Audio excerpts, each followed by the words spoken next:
Hello friends, हमारे channel S के 9210 at the channel में आपका स्वागत है। तो आज जो है बिहार पुलिस के लिए न्यू वैकेंसी जो कि बहुत जल्द आने वाला है, जो कि मतलब जो है ना 31 मार्च तक जो है इसको मतलब जो है ना फुल्ली मतलब कर दिया गया है कि मतलब जो है ना मतलब जितना भी मतलब काम जो इसमें बचा हुआ है वो जल्दी से जल्दी करके आपका वैकेंसी जो है ये न्यू वैकेंसी यानी कि बहुत जल्द कहने का मतलब जो है अप्रैल के जो है ना फर्स्ट सप्ताह, ठीक है, अप्रैल के फर्स्ट सप्ताह में जो है कन्फर्म वैकेंसी आपका आने वाला है, बिहार पुलिस की न्यू वैकेंसी, ठीक है। तो आज जो है स्पेशल यानी कि संडे, ठीक है, संडे के लिए जो है ना बिहार पुलिस के लिए जो है कुछ मतलब जो है ना 40 इंपॉर्टेंट प्रश्न करेंगे, ठीक है, जो कि एग्जाम की दृष्टि से क्या है बहुत बहुत महत्वपूर्ण प्रश्न है, ठीक है। इसलिए वीडियो को जो है पूरा वॉच करना है और आपका वैकेंसी जो है ये बहुत जल्द आने वाला है, ठीक है, ये भी याद रखिएगा। और यदि चैनल पर नए आए हैं तो चैनल को सब्सक्राइब करके बेल आइकन को प्रेस कर ले ताकि बिहार पुलिस के रिलेटेड कोई भी अपडेट सबसे पहले जो है आप तक पहुंच जाएगा, ठीक है। तो चलिए, संडे का आज जो क्या है, संडे है, तो संडे के लिए जो स्पेशल जीके जीएस का क्लास चल रहा है बिहार पुलिस के लिए, ठीक है। तो चलिए प्रश्न कीजिए। प्रश्न यह है कि मोबाइल फोन की बैटरी में निम्नलिखित में से कौन सी धातु जो मुख्यतः उपयोग में लाई जाती है। मोबाइल फोन की बैटरी में निम्नलिखित में से कौन सी धातु जो है मुख्यतः उपयोग में लाई जाती है। तो ये लिथियम लाया जाता है। क्या लाया जाता है? ये लिथियम लाया जाता है। तो इस प्रश्न का बिल्कुल सही आंसर जो ऑप्शन नंबर डी हो जाएगा, लिथियम, ठीक है। चलिए देखते हैं अगला प्रश्न। अगला प्रश्न है 2 नंबर की, वायु में ऑक्सीजन की प्रतिशत लगभग कितना होता है। वायु में ऑक्सीजन की प्रतिशत जो है ये कितना होता है। देखो, वायु में ऑक्सीजन का प्रतिशत जो है ये 21% होता है। कितना होता है? तो यह जो 21% होता है। तो इस प्रश्न का बिल्कुल सही आंसर जो ऑप्शन नंबर ए हो जाएगा, यानी कि 21% जो कि वायु में ऑक्सीजन की होती है, ठीक है। और वायुमंडल में मतलब क्या है, नाइट्रोजन यदि पूछेगा तो ये 78% होता है, ठीक है। चलिए देखते हैं अगला प्रश्न। देखिए अगला प्रश्न है 3 नंबर की, सिंधु घाटी सभ्यता के किस स्थान की खुदाई में यानी कि अग्निवेदी मिली है। अग्निवेदी जो है मिली है। यदि आप किसी भी प्रश्न का आंसर पहले से जानते हैं तो उसका आंसर जो आप कमेंट बॉक्स में कर सकते हैं। और आपको यह भी पता होना चाहिए कि बिहार पुलिस मद्य निषेध के लिए डेली क्लास होता है 9 बजे रात में, ठीक है, 9 बजे रात में। और बिहार सिविल कोर्ट के लिए जो है 8 बजे रात में होता है, ठीक है, डेली क्लास होता है। और अब जो है बिहार पुलिस की न्यू वैकेंसी जो आने वाला है इसके लिए भी जो है एक क्लास जो है स्टार्ट किया जाएगा, ठीक है। इसलिए चैनल को सब्सक्राइब करके जुड़ जाइए ताकि जब भी क्लास स्टार्ट होगा तो आप तक इन्फॉर्मेशन पहुंच जाएगा, ठीक है। तो चलिए करिए प्रश्न। तो 3 नंबर प्रश्न क्या कर रहा है कि सिंधु घाटी सभ्यता के किस स्थान की खुदाई में यानी कि अग्निवेदी मिली है। देखो यह जो है ना क्या कहते हैं, बी और सी दोनों में मिला है, ठीक है, यानी कि लोथल और कालीबंगा यानी कि दोनों में मिला है, ठीक है। तो इस दोनों को याद रखना है, ठीक है। तो इस प्रश्न का बिल्कुल सही आंसर जो ऑप्शन डी हो जाएगा। चलिए अगला प्रश्न कीजिए 4 नंबर कि 2 महाकाव्य यानी कि रामायण और महाभारत का संहिताकरण यानी कि गुप्त काल के दौरान यानी कि संभवतः किस शताब्दी में हुआ है। किस शताब्दी में हुआ है। देखो यह जो है 4वीं शताब्दी ईस्वी में हुआ है। कब हुआ? 4वीं शताब्दी ईस्वी में, यानी कि 4 का बिल्कुल सही आंसर जो ऑप्शन नंबर ए हो जाएगा, ठीक है। चलिए देखते हैं अगला प्रश्न। देखो ये संडे का स्पेशल क्लास है, ठीक है। तो 5 नंबर प्रश्न है कि अशोक के अभिलेख में उसके किस एकमात्र मतलब पुत्र चर्चा की गई है। पुत्र की चर्चा जो है की गई है, यानी कि तीवर का किया गया। किसका किया गया है? तीवर का किया गया, यानी कि ऑप्शन बी जो है बिल्कुल सही आंसर है, यानी कि तीवर, ठीक है। चलिए अगला प्रश्न जो कि 6 नंबर प्रश्न है कि रेगुलेटिंग एक्ट ये कब पारित किया गया था। रेगुलेटिंग एक्ट जो है ये कब पारित हुआ था। देखो ये 1773 ईस्वी में पारित हुआ है। कब हुआ है? ये 1773 ईस्वी में पारित हुआ है। तो इस प्रश्न का बिल्कुल सही आंसर जो ऑप्शन नंबर बी हो जाएगा, 1773 ईस्वी में, ठीक है। चलिए देखते हैं अगला प्रश्न को। चलिए अगला प्रश्न कीजिए 7 नंबर की, संसदीय शासन प्रणाली यानी कि सर्वप्रथम किस देश में विकसित हुआ था। संसदीय शासन प्रणाली सर्वप्रथम किस देश में विकसित हुई है। तो यह देखो ब्रिटेन में सबसे पहले हुआ है। कहाँ हुआ है? ये ब्रिटेन में हुआ है। तो इस प्रश्न का बिल्कुल सही आंसर जो ऑप्शन नंबर सी हो जाएगा, ब्रिटेन में, ठीक है। चलिए देखते हैं अगला प्रश्न को। चलिए अगला प्रश्न जो कि 8 नंबर प्रश्न है। 8 नंबर प्रश्न क्या है कि संविधान की निम्नलिखित अनुसूचियों में से किस मतलब दल बदल विरोधी कानून से संबंधित है। मतलब कौन सा संविधान मतलब संशोधन है जो कि दल बदल विरोधी कानून से जो है संबंधित है, बताइए। देखो यह जो है ना 10वां कौन है? 10वां संविधान संशोधन की 8 का बिल्कुल सही आंसर जो ऑप्शन नंबर सी हो जाएगा, ठीक है। चलिए देखते हैं अगला प्रश्न। चलिए अगला प्रश्न कीजिए 9 नंबर की, राष्ट्रपति को लोकसभा में किन 2 सदस्यों को मनोनीत करने का अधिकार है। राष्ट्रपति को लोकसभा में किन 2 सदस्यों को जो है मनोनीत करने का जो अधिकार प्राप्त है। देखो ये एंग्लो इंडिया क्या है, एंग्लो इंडियन को जो है मनोनीत करने का क्या है, अधिकार प्राप्त है, यानी कि 9 का बिल्कुल सही आंसर जो ऑप्शन नंबर ए हो जाएगा, ठीक है। चलिए देखते हैं अगला प्रश्न को।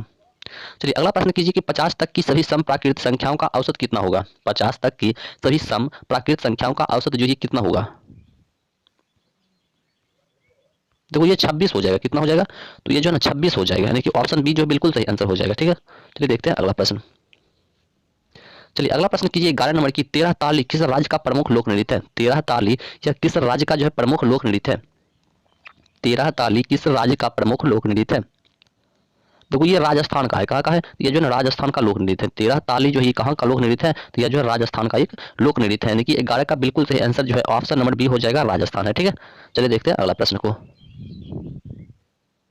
चलिए अगला प्रश्न कीजिए, 12 नंबर की सल्तनत काल में सदका क्या था, सल्तनत काल में जो है सदका क्या था। देखो ये क्या था, एक धार्मिक कर था, क्या था, यह जो है एक धार्मिक कर था, यानी कि 12 का बिल्कुल सही आंसर जो ऑप्शन नंबर ए हो जाएगा, धार्मिक कर था। चलिए देखते हैं अगला प्रश्न को। चलिए अगला प्रश्न जो कि 13 नंबर प्रश्न है कि विश्व साक्षरता दिवस किस तिथि को मनाया जाता है। विश्व साक्षरता दिवस जो है यह किस तिथि को मनाया जाता है। विश्व साक्षरता दिवस जो ये कब मनाया जाता है। देखो विश्व साक्षरता दिवस जो है यह 8 सितंबर को मनाया जाता है। कब मनाया जाता है, यह जो है ना 8 सितंबर को जो है विश्व साक्षरता दिवस के रूप में क्या किया जाता है, मनाया जाता है। तो 13 का बिल्कुल सही आंसर जो ऑप्शन नंबर डी हो जाएगा कि 8 सितंबर को। ठीक है, चलिए देखते हैं अगला प्रश्न को।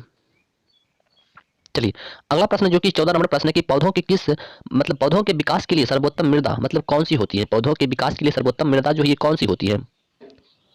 देखो ये दोमट मिट्टी होती है, क्या होती है, तो यह जो है दोमट मिट्टी जो है सबसे अच्छी मिट्टी होती है। तो इस प्रश्न का बिल्कुल सही आंसर जो ऑप्शन सी हो जाएगा, दोमट मिट्टी। ठीक है, चलिए देखते हैं अगला प्रश्न को। चलिए अगला प्रश्न जो कि 15 नंबर प्रश्न है कि वर्ष 2021 की जनगणना के अनुसार यानी कि काजीरंगा राष्ट्रीय उद्यान में कितने मतलब पक्षी पाए गए हैं, कितने पक्षी जो है ये काजीरंगा राष्ट्रीय उद्यान में जो है पाया गया है, ये बताना है।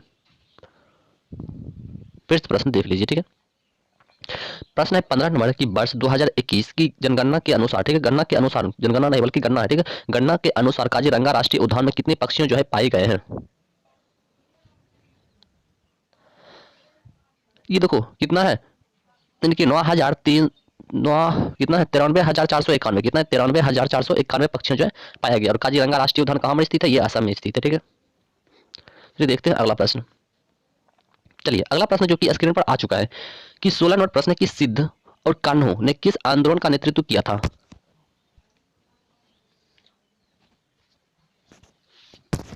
सिद्धू और कान्हू ने किस आंदोलन का जो है नेतृत्व किया था। देखो ये संथाल आंदोलन का जो है नेतृत्व किया था, कि ऑप्शन नंबर ए जो है बिल्कुल सही हो जाएगा। ठीक है, संथाल आंदोलन का किया था। चलिए देखते हैं अगला प्रश्न को। चलिए अगला प्रश्न जो कि 17 नंबर प्रश्न है कि ट्रांसफार्मर का मतलब क्या क्या करता है। ठीक है, ट्रांसफार्मर का कार्य करता है, कि ट्रांसफार्मर जो है क्या कार्य करता है। देखो ये एसी करंट है, ट्रांसफार्मर जो है इसे एसी करंट प्राप्त होता है। ठीक है, क्या होता है, एसी करंट, क्या होता है, एसी करंट होता है। जबकि डीसी करंट जो जैसे क्या कहते हैं, जनरेटर हो गया और बैटरी हो गया, इस समय कौन सा करंट पाया जाता है, तो डीसी करंट पाया जाता है। जबकि ट्रांसफार्मर ये कैसा है जो कि इसमें जो एसी करंट पाया जाता है। ठीक है, चलिए देखते हैं अगला प्रश्न को। और एसी का फुल फॉर्म होता है अल्टरनेटिव करंट और डीसी का फुल फॉर्म होता है डायरेक्ट करंट, इसे भी याद रखना। चलिए देखते हैं अगला प्रश्न। चलिए अगला प्रश्न जो कि 18 नंबर प्रश्न है कि सेतु बंध का रचना काल यानी कि प्रवरेशन किस वंश का शासक था। देखो ये वाकाटक वंश का क्या था, एक शासक था। ठीक है, इस प्रश्न का बिल्कुल सही आंसर जो ऑप्शन सी हो जाएगा। चलिए देखते हैं अगला प्रश्न। अगला प्रश्न जो कि 19 नंबर प्रश्न है कि बाल विवाह की प्रथा आरंभ कब हुई। बाल विवाह की प्रथा जो ये कब आरंभ हुआ था। देखिए गुप्त काल में कब हुआ है, ये देखो गुप्त काल में हुआ है। बाल विवाह की प्रथा जो है ये कब आरंभ हुआ है, तो ये गुप्त काल में आरंभ हुआ है, कि 19 का बिल्कुल सही आंसर जो ऑप्शन सी हो जाएगा, गुप्त काल में। ठीक है, चलिए देखते हैं अगला प्रश्न को। चलिए अगला प्रश्न जो कि 20 नंबर प्रश्न है कि दिल्ली के मेहरौली के मतलब कुब्बत यानी कि उल इस्लाम के मतलब प्रांगण में स्थित प्रसिद्ध लौह स्तंभ किसकी स्मृति में है, किसकी स्मृति में है, बताइए। देखो ये चंद्र की स्मृति में है, कि ऑप्शन बी जो है बिल्कुल सही आंसर है। ठीक है, चलिए देखते हैं अगला प्रश्न। चलिए अगला प्रश्न जो कि 21 नंबर प्रश्न है कि समुद्रगुप्त यानी कि उपलब्धियों का वर्णन उसके किस अभिलेख में मतलब उपलब्ध है। समुद्रगुप्त उपलब्धियों का वर्णन जो है उसके किस अभिलेख में जो है उपलब्ध है, बताइए।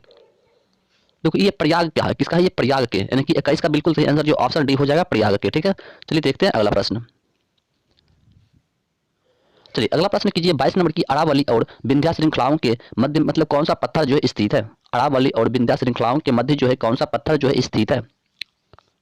देखो ये मालवा का पठार, क्या है, ये मालवा का पठार जो है स्थित है। तो प्रश्न का बिल्कुल सही आंसर जो ऑप्शन नंबर ए हो जाएगा, मालवा का पठार। चलिए देखते हैं अगला प्रश्न। चलिए अगला प्रश्न जो कि 23 नंबर प्रश्न की भूटान आंदोलन किसके ने मतलब आरंभ किया है। भूटान आंदोलन जो ये किसने आरंभ किया था, बताइए।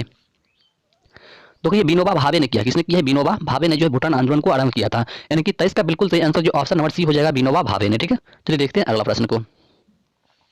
चलिए अगला प्रश्न कीजिए 24 नंबर के प्रकाश के विद्युत चुंबकीय स्वरूप की खोज किसने की है। प्रकाश के विद्युत चुंबकीय स्वरूप की खोज जो है किसने किया है। तो ये मैक्सवेल ने किया है, किसने किया है, ये मैक्सवेल ने किया है। तो इस प्रश्न का बिल्कुल सही आंसर जो ऑप्शन नंबर बी हो जाएगा, मैक्सवेल ने। ठीक है, चलिए देखते हैं अगला प्रश्न को। चलिए अगला प्रश्न कीजिए 25 नंबर प्रश्न है कि प्रकाश तरंग किस प्रकार की तरंग है। प्रकाश तरंग जो है यह किस प्रकार की तरंग होती है। तो प्रकाश तरंग जो है यह अनुप्रस्थ तरंग होती है। क्या होती है, यह जो एक प्रकार का अनुप्रस्थ तरंग होती है। तो इस प्रश्न का बिल्कुल सही आंसर जो ऑप्शन नंबर बी हो जाएगा, अनुप्रस्थ तरंग। ठीक है, चलिए देखते हैं अगला प्रश्न को। चलिए अगला प्रश्न कीजिए 26 नंबर कि महात्मा गांधी राष्ट्रीय समुद्री उद्यान कहाँ स्थित है। महात्मा गांधी राष्ट्रीय समुद्री उद्यान जो ये कहाँ पर स्थित है, यानी कि पोर्ट ब्लेयर कहाँ पर स्थित है, ये पोर्ट ब्लेयर में स्थित है। प्रश्न का बिल्कुल सही आंसर जो ऑप्शन नंबर डी हो जाएगा, यानी कि पोर्ट ब्लेयर। चलिए देखते हैं अगला प्रश्न को। ठीक है, चलिए अगला प्रश्न जो कि 27 नंबर प्रश्न है कि किस राज्य के किसान सुशील यानी कि अग्रवाल ने 850 वाट की मोटर से मतलब सौर कार का निर्माण किया है। सौर कार का निर्माण किया है यानी कि 850 वाट की मोटर से। ठीक है, यानी कि उड़ीसा का, कहाँ का, उड़ीसा का सरकार ने किया है। ठीक है, कहाँ का सरकार किया है, उड़ीसा का सरकार ने। कि 27 का बिल्कुल सही आंसर जो ऑप्शन नंबर ए हो जाएगा, उड़ीसा का। ठीक है, चलिए देखते हैं अगला प्रश्न। चलिए अगला प्रश्न जो कि 28 नंबर प्रश्न है कि किसी ईंधन में यानी कि अस्फोटरोधी गुण को दर्शाती है।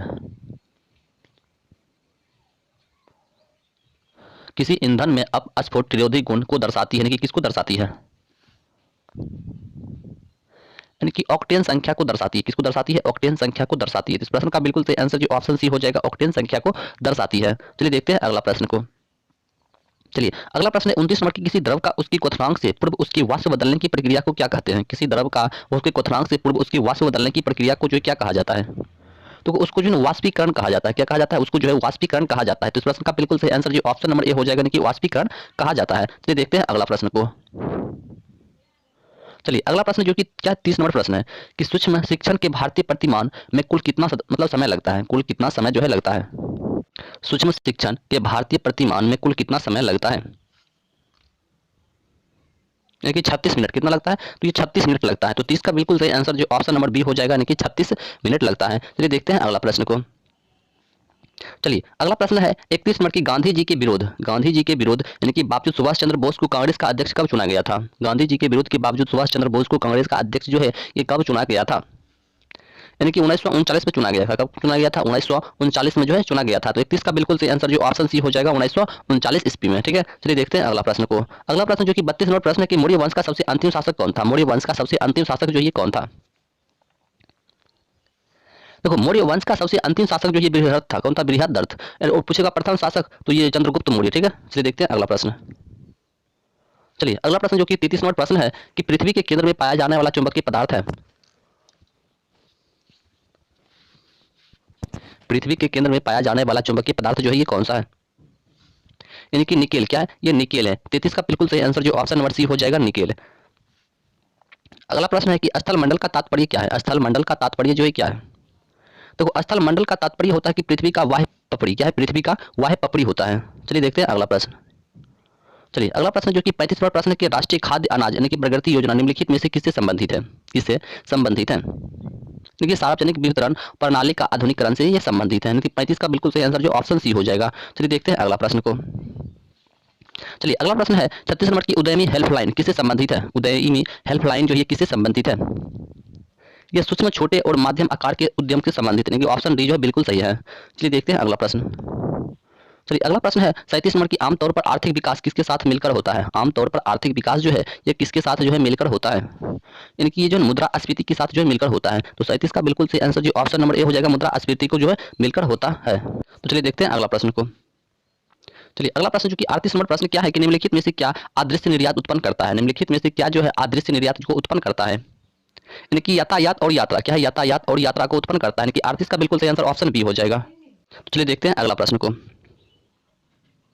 चलिए अगला प्रश्न जो कि 39 नंबर प्रश्न है कि मंगल मिशन होप किस देश का मिशन है। मंगल मिशन होप जो ये किस देश का मिशन है, तो ये संयुक्त राज्य अमेरिका का, क्या का, संयुक्त अरब क्या है, अमीरात का है। यानी कि ऑप्शन नंबर ए जो है बिल्कुल सही आंसर है। ठीक है, चलिए देखते हैं अगला प्रश्न को।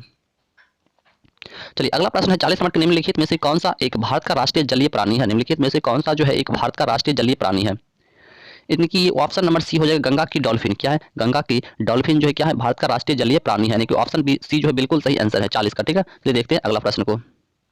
अगला प्रश्न जो कि 41 नंबर प्रश्न है कि चप्पल की आकृति का जंतु है, चप्पल की आकृति का जंतु जो है ये कौन सा है, यानी कि ये पैरामीशियम क्या है, ये जो है ना पैरामीशियम है। 41 का बिल्कुल सही आंसर जो ऑप्शन बी हो जाएगा पैरामीशियम। चलिए देखते हैं अगला प्रश्न। अगला प्रश्न जो कि 42 नंबर प्रश्न है कि अनॉक्सी शोषण का अंतिम उत्पाद होता है, यानी कि अनॉक्सी शोषण का अंतिम उत्पाद जो है ये क्या होता है, यानी कि लैक्टिक अम्ल होता है। क्या होता है, तो यह जो लैक्टिक अम्ल होता है। इस प्रश्न का बिल्कुल सही आंसर ऑप्शन सी हो जाएगा लैक्टिक अम्ल। चलिए देखते हैं अगला प्रश्न जो कि आज का लास्ट प्रश्न है। ठीक है, तो आज का प्रश्न जो है यहीं पर समाप्त होता है। वीडियो अच्छा लगा हो तो चैनल को सब्सक्राइब करके बेल आइकन को प्रेस कर ले और दोस्तों को ज्यादा से ज्यादा शेयर करना है। तो चलिए मिलते हैं अगले वीडियो में, तब तक के लिए जय हिंद जय भारत।